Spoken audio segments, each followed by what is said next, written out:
저는 이제 요사이 대통령 선거를 앞두고 있는 여당과 야당을 보면서 한 가지 매우 부러운 점이 있습니다. 그거는 양당의 대통령 후보들 위해서 일하겠다고 자원하는 일꾼들이 넘쳐나고 있다라는 사실입니다.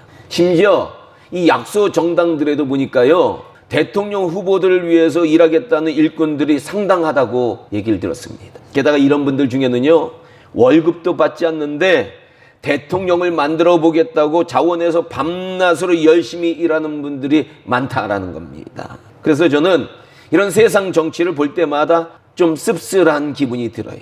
이런 열정이 하나님을 향하면 얼마나 좋을까라는 생각이 듭니다.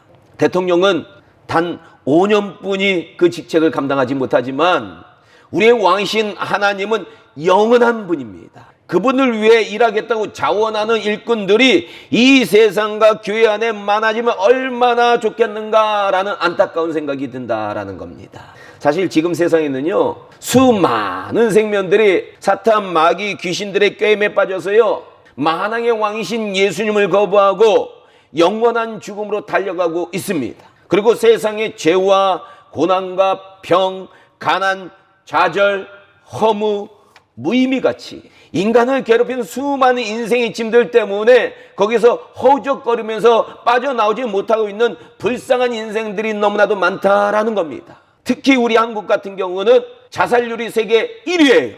그처럼 우리 한국 백성들을 괴롭히고 있는 영적 어둠의 짐들이 많다라는 것을 우리가 알 수 있습니다. 그래서 오늘 본문 37절부터는요, 우리 주님께서 추수할 것은 많되 일꾼이 적으니 주인에게 청하여 추수할 일꾼을 보내주소서 하라 라고 제자들에게 명령하셨다라는 겁니다. 맞습니다. 세상에는요, 추수할 곡식들이 너무나도 많다라는 겁니다. 여러분들 주변을 둘러보면 추수할 곡식이 너무나도 많습니다. 이들 추수할 일꾼들이 필요합니다. 그리고 이 추수할 일꾼들을 보내달라고 추수의 주인 되시는 우리 하나님 아버지께 우리는 간절히 요청해야 된다라는 겁니다. 그러면 분명히 우리 하나님 아버지께서는요, 우리에게 추수할 일꾼을 보내주신다라고 지난번 설교에서 여러 가지 예화들을 들면서 말씀을 나누었습니다. 우리 하나님은요, 열심히 하나님의 영광을 위해서 주님의 일을 하는 자들에게는 반드시 협력할 일꾼들을 보내주신다라는 것 여러분들 아시기 바랍니다. 그런데 세상에는요, 수많은 교회들이 추수를 위해서 일하고 있지만 정작 모든 교회들이 하나님 아버지께서 추수할 일꾼을 보내주시는 것은 아니다라는 겁니다. 살펴보면요, 어떤 교회들은 추수의 사명을 감당하지 못하고 문을 닫는 교회들도 있습니다. 올해만 1만 교회가 문을 닫았대요. 코로나 이 기간 동안 한 1만 교회가 문을 닫은 거예요. 그리고 어떤 교회들은 이 귀한 사명에 아예 관심도 없는 교회들도 있다라는 겁니다. 그러나 어떤 교회들은요, 하나님 아버지께 추수할 일꾼들을 많이 받아서 열심히 그 사명을 감당하는 교회들도 있다라는 겁니다. 우리 성민교회는요, 이런 교회가 되어야 됩니다.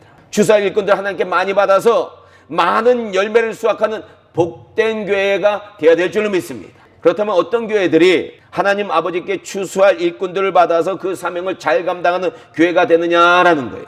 제가 교회 성장 전문가가 아니기 때문에 이것에 대해서 학문적으로 여러분들께 대답해 드릴 수는 없지만 이 주제를 놓고 묵상하면서 깨달은 것을 오늘 우리 성도님들과 함께 나누려고 합니다. 첫 번째로요, 하나님께 추수할 일꾼을 받는 교회는요, 믿음을 가지고 요청하는 교회다라는 거예요. 마태복음 21장 22절에 보면 예수님께서 이런 말씀을 하셨습니다. 너희가 기도할 때 무엇이든지 믿고 구하는 것은 다 받으리라. 그렇습니다.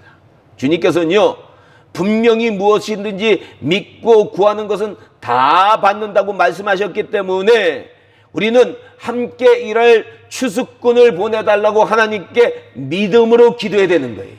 야고보 사도도요, 야고보서 1장 5절과 6절에서 이렇게 얘기합니다.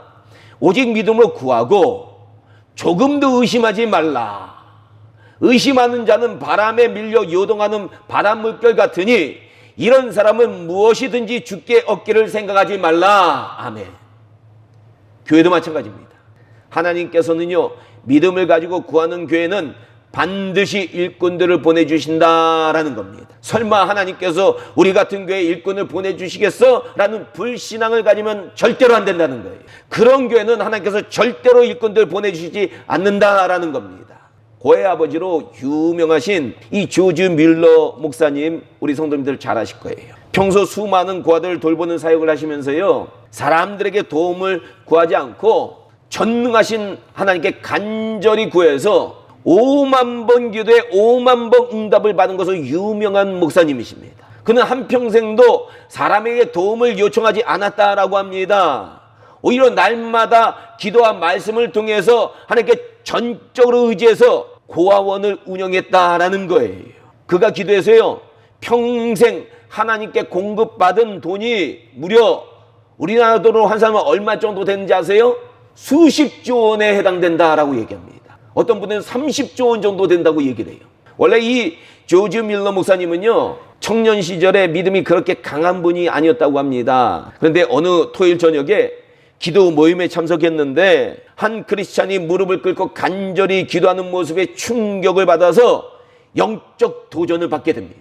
그래서 그는 그때부터 성경과 기도로만 일평생을 살겠다고 결심을 했다라는 거예요. 야, 그러니까 우리가 교회에서요, 기도할 때 정말로 간절히 기도하는 모습, 정말로 하나님 앞에 열심을 내서 기도하는 모습 보고 변화받는 사람들이 일어나는 거예요. 그러니까 우리가 정말로 열심히 기도해야 되는 겁니다. 그는 일생에 성경을 200번 통독을 했고요, 매일 1시간 이상의 믿음의 기도를 했다라는 겁니다. 하나님과 교제에 갖는 시간, 기도의 깊은 기도를 갖지 않는 날은 절대로 넘어가지 않고 기도를 계속했다는 겁니다. 그래서 그의 삶에는 심지어 이런 일까지 일어났다라고 합니다. 당시 이제 조지 밀러 목사님이 고아원을 경영하던 그 동시대에요, 불과 20대 초반에 수많은 성도들에게 설교를 하던 찰스 스펄전이라는 아주 유명한 설교자가 있었습니다. 지금 목회자들은 다 아시는 그런 목사님이에요. 그 시절에는 영국이 어설픈 자본주의가 유행하던 시기여서요, 노동자들이 하루 14시간씩 일을 해도 잠잘 시간은 14시간이니까 몇 시간 남는 거예요? 한 10시간도 안 남는 거예요.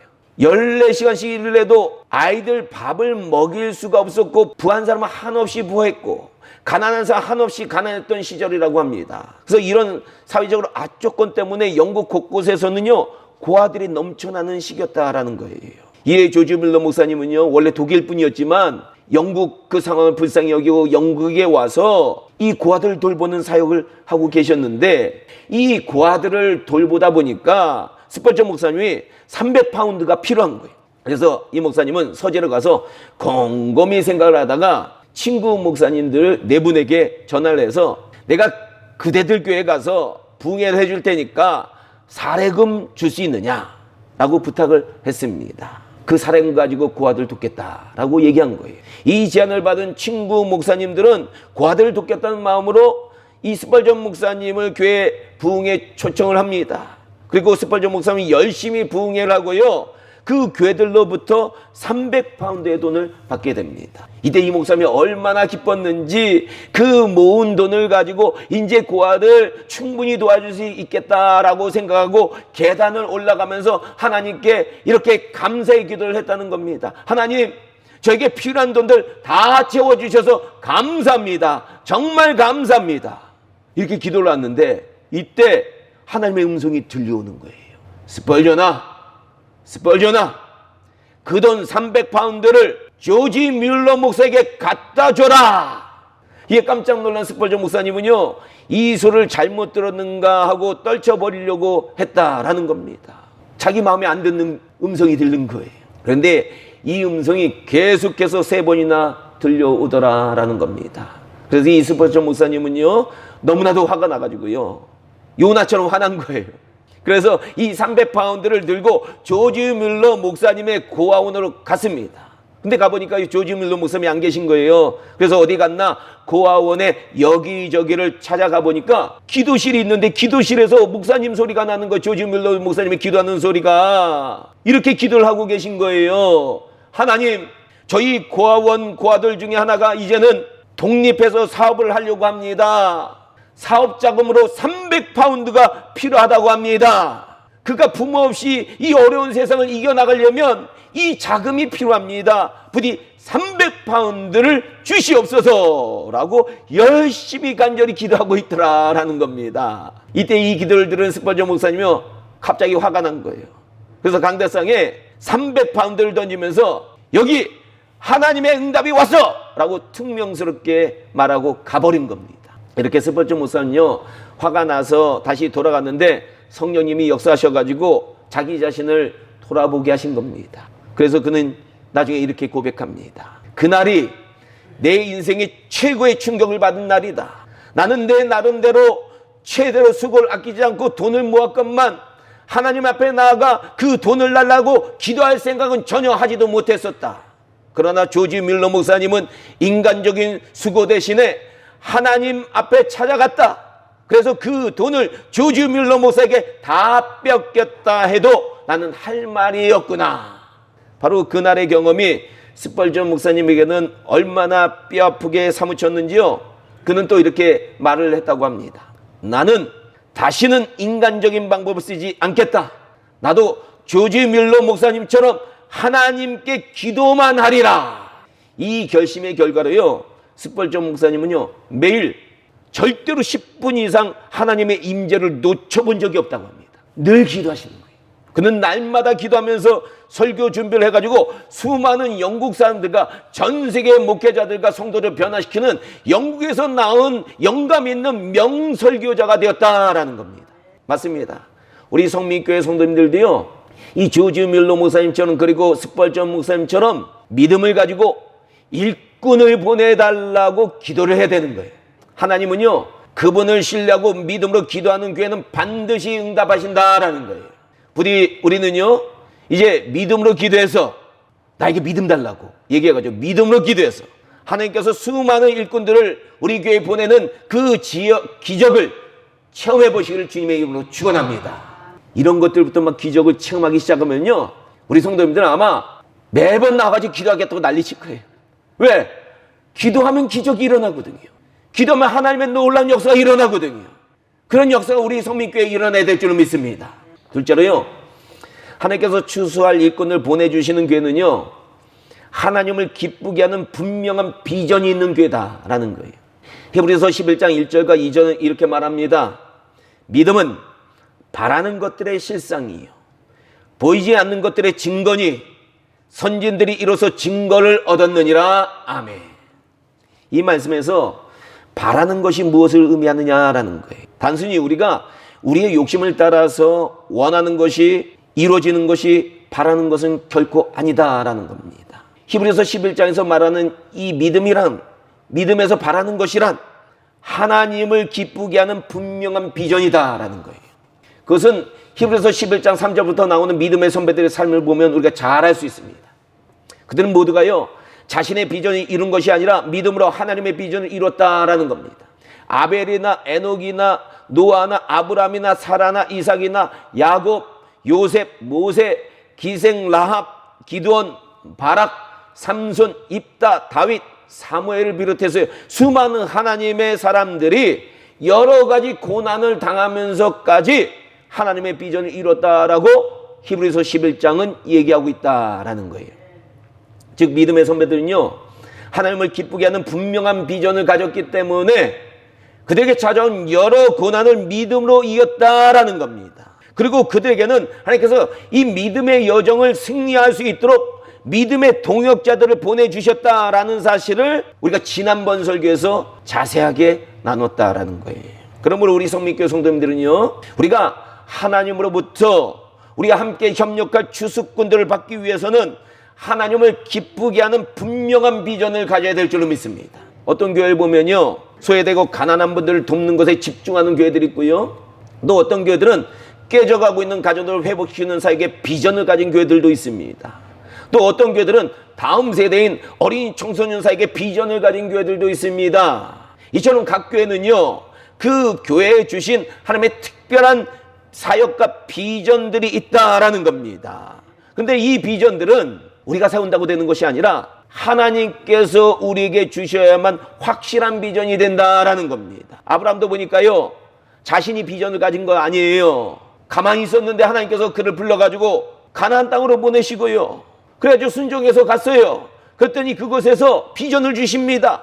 그 땅을 아브라함의 후손이 차지하게 될 것이고 이 땅의 모든 족속들이 그의 후손을 통해 복을 받게 될 것이다 라는 비전을 주셨다라는 겁니다. 모세도 보니까 마찬가지예요. 그는 양치는 목동으로 살고 있었지만 하나님께서 떨기나무 가운데 찾아오셔서 그 불 가운데 찾아오셔서 이스라엘 백성들을 바로의 손에서 구하라는 비전을 주셨다라는 겁니다.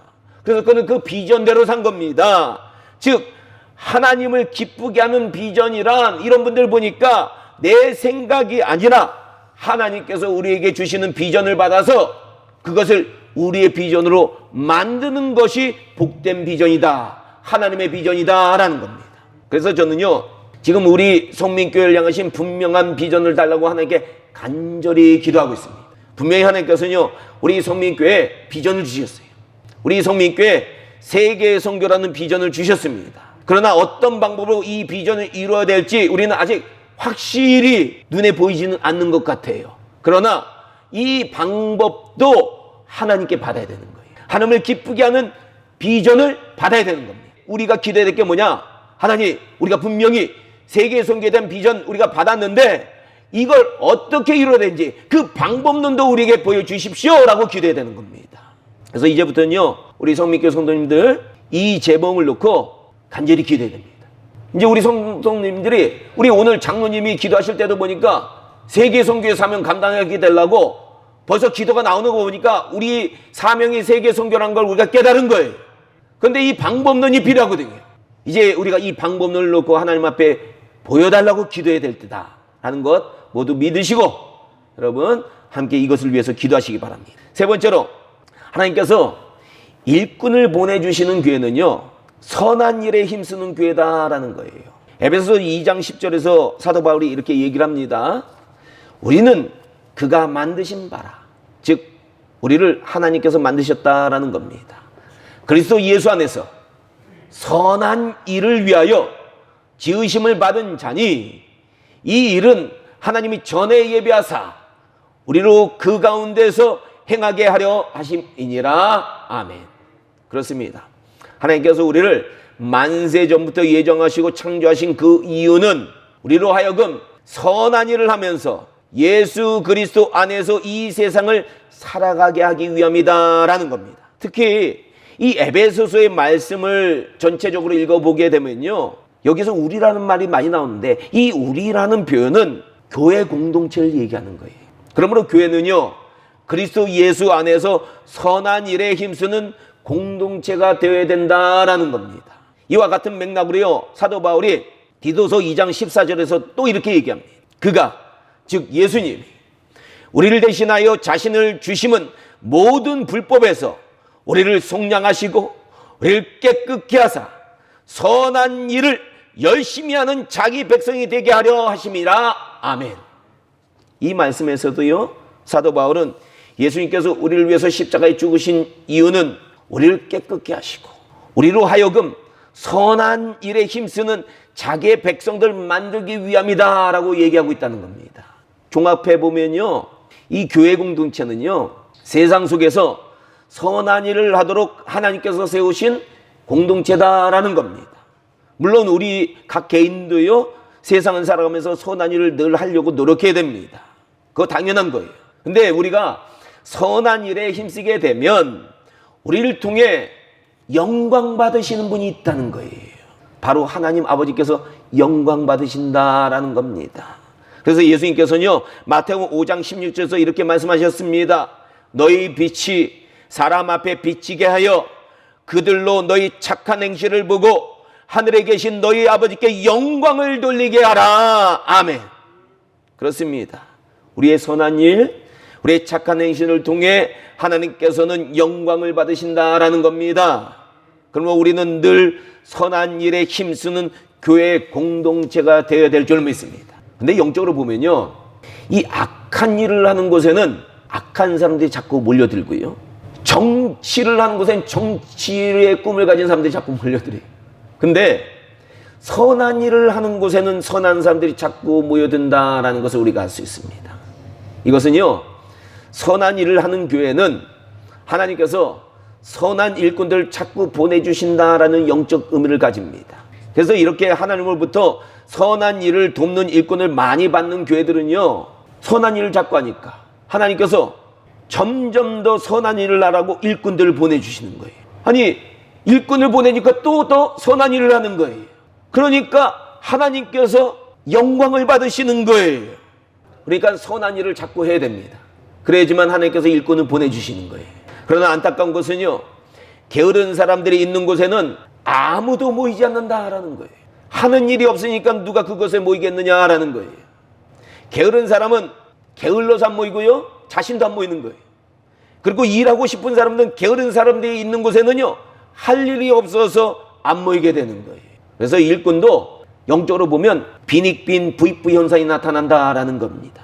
부지런히 일하는 교회는 일꾼들이 더 모이게 된다라는 겁니다. 이런 현상을 우리 주님께서는요, 마태복음 29장 29절에서 이렇게 말씀하셨습니다.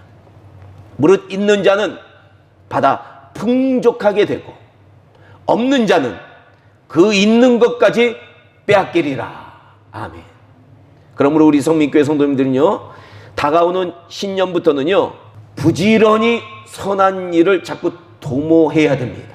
다른 교회는요, 코로나 상황이라고 전도 안 해도 우리는 이제는 늘 전도로 나가기 시작해야 되는 거예요. 그래서 신년부터는요, 이제 우리가 전도로 나가려고 그래요. 전도지 만들어가지고 우리가 일을 해야 돼요. 게으르가 있으면 안 됩니다. 전도로 나갈 계획입니다. 그리고 우리 성도님들도요, 우리 성민교회가 앞으로 세상을 위해서, 하나님의 영광을 위해서 어떤 선한 일을 해야 될지 기도하면서 하나님께 영광 받아서 자꾸 저한테 제시를 해줘야 돼요. 자꾸 저를 괴롭혀야 돼요. 그래서 부지런하게 만드셔야 돼요. 목회자가 부지런해져야 되거든요. 그래야 우리는요, 게으름 속에 있던 우리의 타성을 깨뜨리고 선한 일을 힘쓰는 부지런한 교회로 변화될 수 있다라는 겁니다. 그리고 이렇게 우리가 부지런한 교회가 되어야 일꾼이 온다라는 겁니다. 게으른 교회는 아무 일도 하지 않기 때문에 아무 일도 안 일어나고요, 결국은 일꾼들이 모이지 않는 교회가 된다라는 겁니다. 부디 신년부터는요, 우리 성민교회 성도님들 더 부지런히 일하는 정말로 복된 교회, 일하는 교회 만드시기를 주님의 이름으로 축원합니다. 그러기 위해서는 성령이 불받아야 돼요. 불받으면 가만히 있을 수 없어요. 매일 모여가지고 기도하고 싶고요, 매일 전도하고 싶고요, 매일 선한 일을 하고 싶어집니다. 그래서 우리 성민교회 성령이 불받게 해달라고 여러분들 기도해 주시기 바랍니다. 말씀을 정리하겠습니다. 하나님께서 일꾼을 보내주시는 교회는요, 첫째로 일꾼을 보내달라고 믿음으로 기도하는 교회고요, 둘째로는 하나님을 기쁘게 하는 분명한 비전이 있는 교회고요, 셋째로는 선한 일에 힘쓰는 교회입니다. 부디 우리 성민교회 성도님들은요, 이제부터는요, 믿음으로 기도하고요, 하나님께 분명한 비전을 받아서 선한 일에 힘쓰는 우리 성민교회를 만들어 가시기를 주님의 이름으로 축원합니다. 기도하겠습니다.